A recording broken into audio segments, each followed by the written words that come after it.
This is one of the four gospel accounts: Matthew, Mark, Luke, and John. Four different angles on the same life-changing story. Matthew is where the New Testament begins, but it doesn't just start the story of Jesus. It connects it to everything that came before. So who was Matthew? A former tax collector. A man who once worked for Rome, then left it all behind to follow a Jewish carpenter he believed was the Messiah. Matthew writes for a Jewish audience. You'll see it from the very first line. He opens with a genealogy, not a random list of names, but a royal lineage that connects Jesus to David and Abraham. In other words, he's saying, this is the king we've been waiting for. More than any other gospel, Matthew is packed with Old Testament references. He's constantly quoting prophecies and showing how Jesus fulfilled them.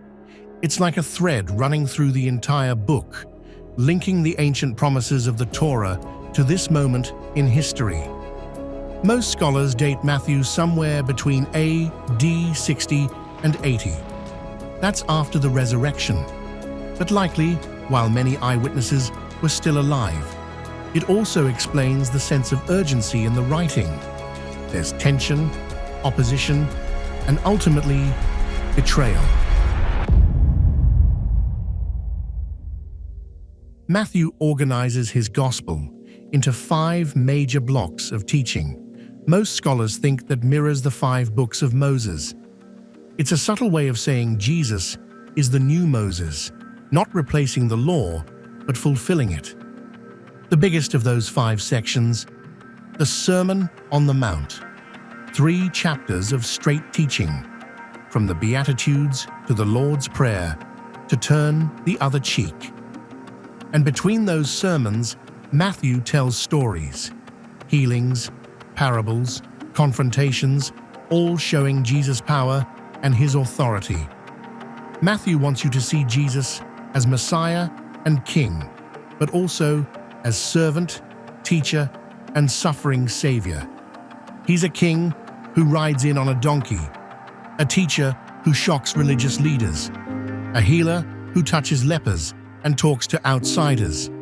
And in chapters 24 and 25, we get what's called the Olivet Discourse. Jesus speaking about the end times, judgment, and the coming kingdom. No other gospel gives us this much detail. Chapters 26 to 28 walk us through Jesus' final days, the Last Supper, Gethsemane, the trials, the cross, and then the empty tomb. Matthew ends not with silence, but with a commission. Go and make disciples of all nations. It's not just a conclusion, it's a beginning. Matthew is more than a biography. It's a bridge, from the old to the new, from prophecy to fulfillment, from law to grace.